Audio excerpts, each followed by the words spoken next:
With TSN hockey analyst and former Vancouver Canuck Frank Corrado. And Frank, as we head into All-Star Week, I'm here to tell you your Vancouver Canucks are first in the National Hockey League with 71 points. Their points percentage, of course, also now tops in the National Hockey League, tied with Boston. Their goal differential has been best since the jump. That blowout win against Edmonton, plus 59, 14 better than the next best club. I'm just shaking my head in disbelief at what this Canucks team has done this year. Like how they've done it. Yeah. And how they've done it. When I hit you with all of that, what comes to mind? I had the question posed to me today. What's the best Canadian team story in the NHL? And it's obviously the Vancouver Canucks. But it's the best story in the NHL, not just the Canadian teams. It is the best story. I think coming into the season, if everything were to go well for the Canucks, given the division they're in, having to go up against Vegas, LA, Edmonton, and the dysfunction that has followed this team around for the last, the better part of a decade, if everything were to go well and they were here sitting in a wild card position, I think a lot of fans and the team would be thrilled at that.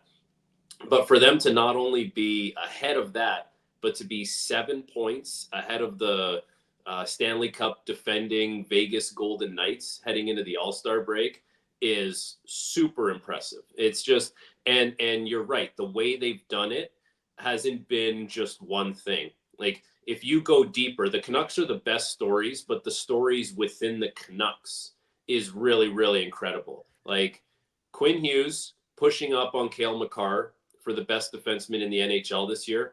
Like, Cale Makar was in a category of his own. And a lot of people will probably still tell you they'll take Cale Makar, but Quinn Hughes is right there, nipping at his heels. And then take it up front.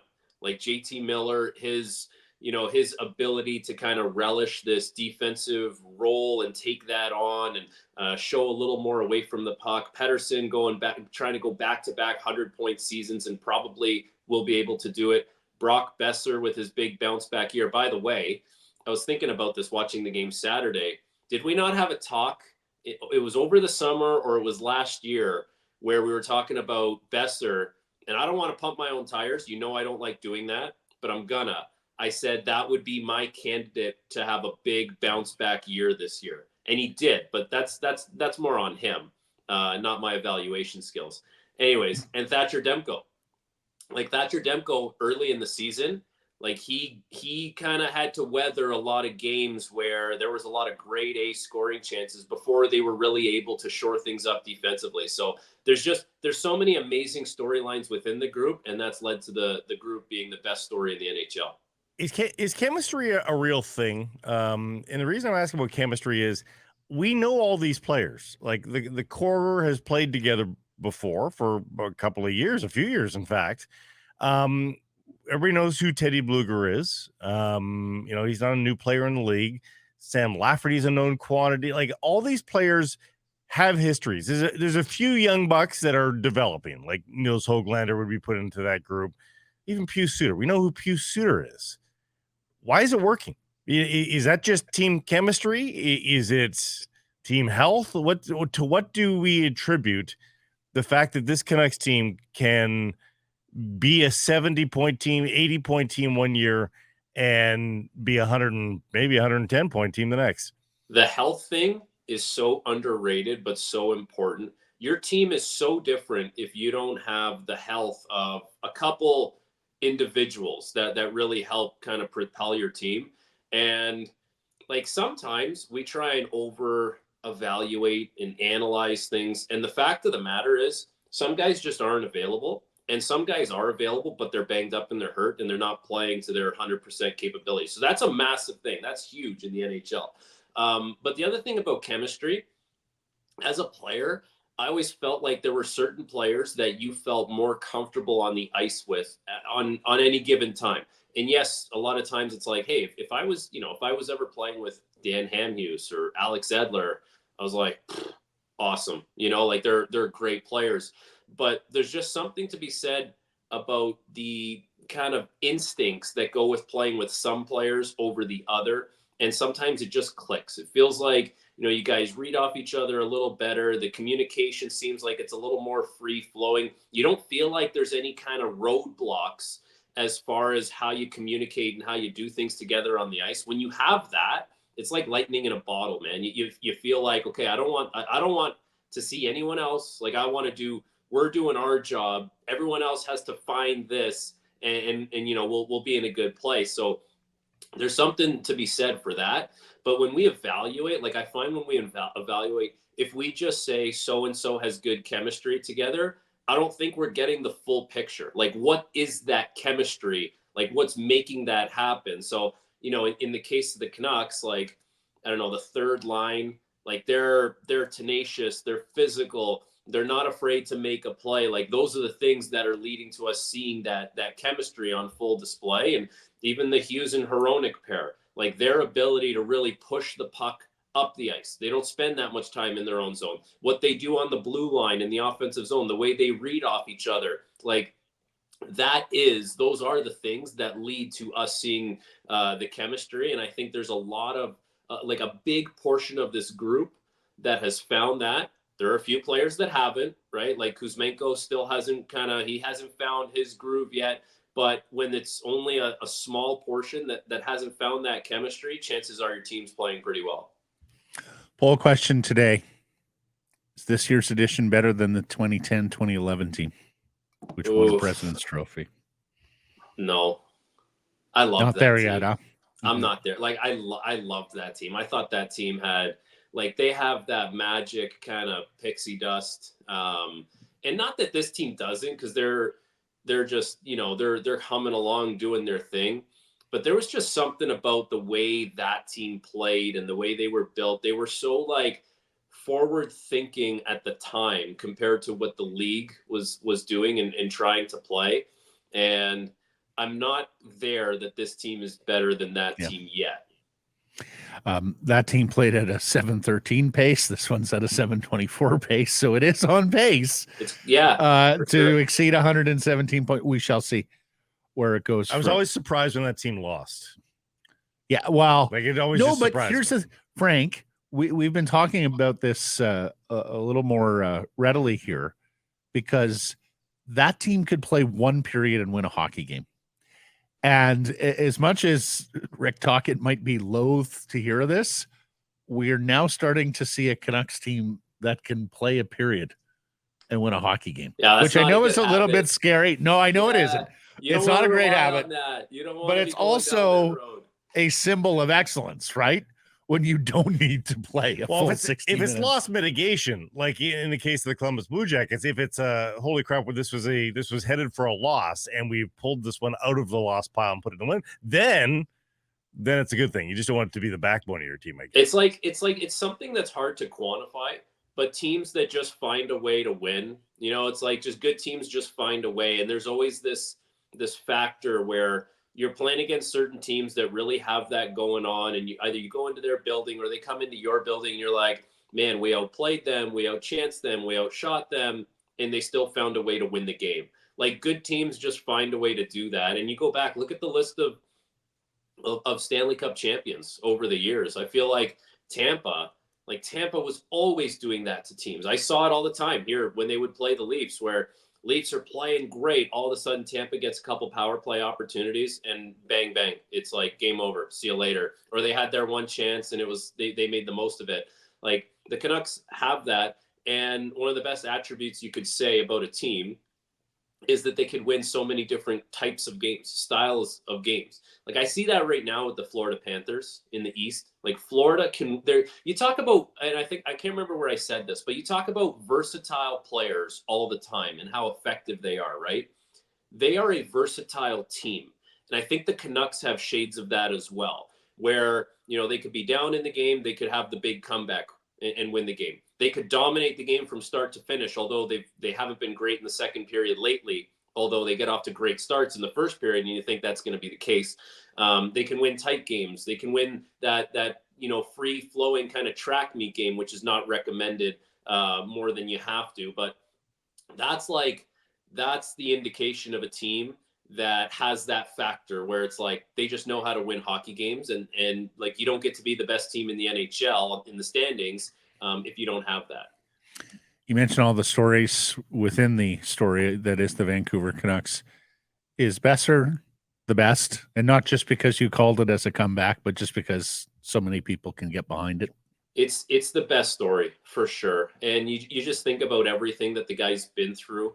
And, you know, the fact that if the team could have found I mean, I don't know for certain, but it seems like if the team could have found a way to move on at certain points, they likely would have. Mm-hmm. And for him to still be here, 30 goals by the All-Star break, like already, you know, he set a career high, and it looks different for him. Like the goal he scores in the second period, you know, we've talked about this a lot on Saturday with Besser, where, you know, you see those first 3 strides where he beats the defenseman to the back post there. Like that's been a little bit of a difference maker for Besser. And he's obviously put in the work to achieve that and get there. So it's such a great story because, you know, like you knew the skill set was there. You knew the ability was there. Hockey and sports in general, it's such a mental thing. And there can be so many struggles that can weigh you down.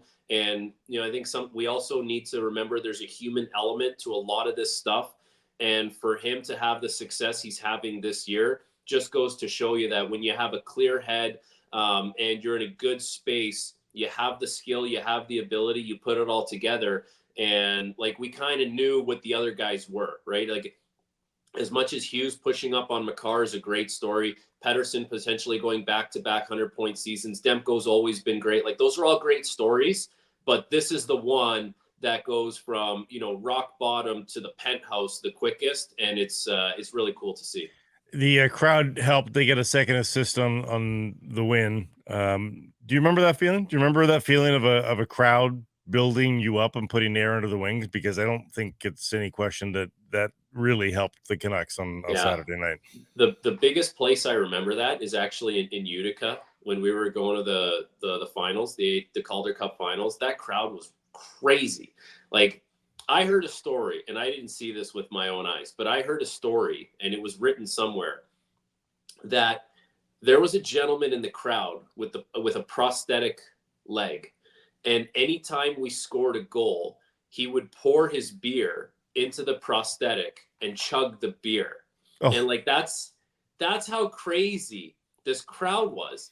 And you could really get me there were times where we were maybe a little sleepy, and you know we were a really good team that year, but some nights you just don't have it. That crowd, they would initiate a lot of the energy in the building, and you could really get behind it. I always loved the crowds in Vancouver. Like I always thought they were great. Like, you know, someone would have a really good penalty kill, go down there, chew up, you know, 10, 15 seconds, put some pressure on the D, and everyone's clapping, you know, people are like cheering on not every building in the NHL does that. And the game operations do a great job of like cueing the fans. That's one thing I noticed when I came to watch the game against the Stars earlier in the season on a Saturday night.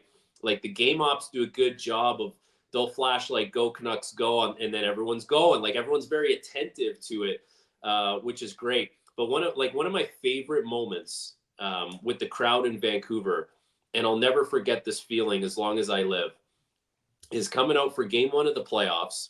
And I had literally like 2 years before watched the Canucks playoff run from start to finish and was like so like mesmerized by it. It was so cool. And then to walk out onto the ice with the lights going and the towels waving and the fans going nuts to Where the Streets Have No Name is like top 3 hockey moments, most surreal things I've ever experienced. And when the Canucks are in the playoffs this year, Where the Streets Have No Name has to be coming back. I sure hope so. Yeah. Has to. Yeah. All-Star Weekend, All-Star Game. Have you ever heard of a guy getting confidence from being in that select group and getting to participate, or is it more nuisance than confidence builder? No, I've never heard anyone saying that's a confidence builder. And I don't know if it's a nuisance for everyone. Like I think no. it's a nice feather. First time guys for sure to soak it all in, right? It's a great, like, listen, at the end of the day, it's a great honor to be considered an all-star in the NHL. And that's something you're always going to have attached to your name. So I think that's really cool. And like they do a great job of making sure that everyone gets to enjoy the weekend, not only for themselves, but whoever they bring, whether it's the wife, girlfriend, family, all that kind of stuff. So, that part's really cool. It'll be interesting though with the All-Star game this year. I don't know how you guys feel about it, but do you care that the player in the skills competition is going to win $1 million? Like, I don't really care. Like, these guys all make a lot of money anyways. Maybe I kind of think the players who are participating in the skills competition might be more inclined to just not be the guy who finishes last. So that's why they'll try a little bit more, because you don't want to be the last place finisher on that. Are we worried about last picks and feelings during the draft part here, or does the presence of the celebrity sort of smooth that one over? I don't know. Someone's got to get picked last. Like, it's just, it's the nature of it. It's the all-star game. These guys are all, some of the best players in the league, although there's some notable omissions because you have to have a player from every single team. But like, I think it's up to the way they do it that would deter the whole, hey, we're laughing at the guy who got picked last. The guy's at the All-Star game. Like, I don't know. Someone's going to have to get picked last. As long as they don't make it like this whole running joke and bit and gag thing.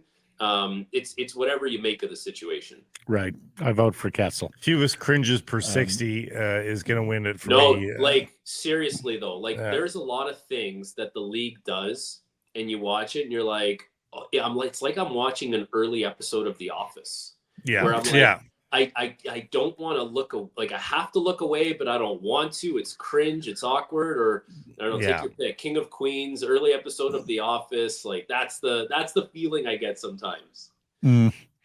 Last question for you, because our buddy Frank Saravelli has done a big deep dive into Chris Tanev and his trade value and his game and all of that. How, if you're the Canucks, would you be interested, and how confident would you be that Tanev can be healthy through the rest of this season and through a postseason? I would be very interested, because, like, we just kind of talked about, the Canucks have caught this lightning in a bottle.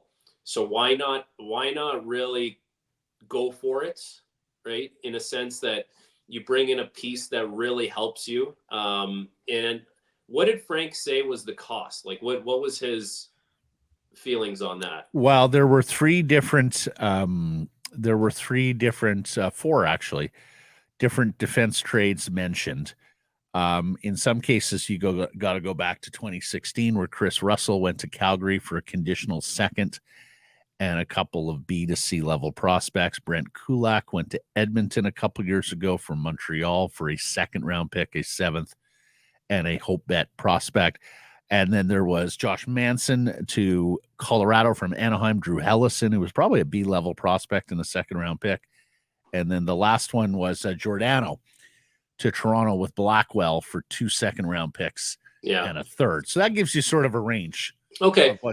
So I went on Jay Onright's show a little while back. This was right after the Zadorov trade. And we were talking about, like, if Toronto wanted to bring in Chris Tanev, like, what's that going to cost?